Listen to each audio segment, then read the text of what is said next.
بلوچ یکجہتی committee catch کے زیر اہتمام 9 اگست کو بلوچستان کے دوسرے بڑے شہر تربت میں شہدائے راجی موچی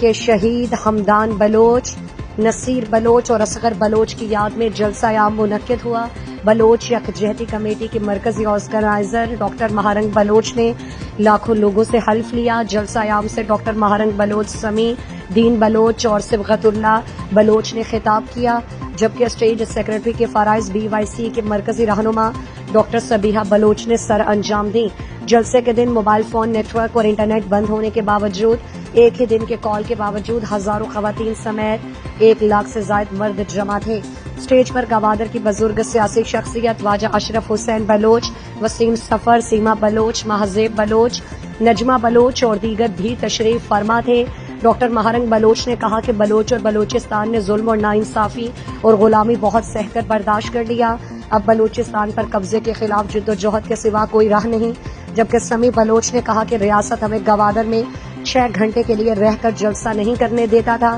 لیکن گوادر کے غیور عوام کی مدد اور تعاون سے ہم نہ صرف جلسہ کیا بلکہ 13 روز تک میرین ڈرائیو پر دھرنا دے کر ثابت کر دیا کہ گوادر بلوچوں کا ہے۔ واضح رہے کہ 9 اگست کو گوادر کا دھرنا ختم کر کے ڈاکٹر مہارنگ بلوچ کی سینکڑوں گاڑیوں کا قافلہ جب تک تالاٹ چیک پوسٹ اور DI بلوچ کراس پر پہنچی تو لوگوں نے ان کا نعروں کے ساتھ شاندار استقبال کیا۔ جب تربت جلسہ گاہ پہنچی تو شہید بالاچ بلوچ کی ہمشیرہ نجمہ بلوچ نے ڈاکٹر مہارنگ بلوچ کو پھولوں کا ہار پہنا کر اور ان پر پیسے پھینک کر ان کو خوش آمدید کیا گیا،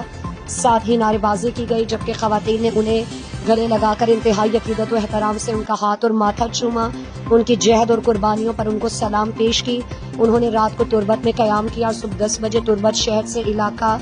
گریشہ کی جانب روانہ ہوئی۔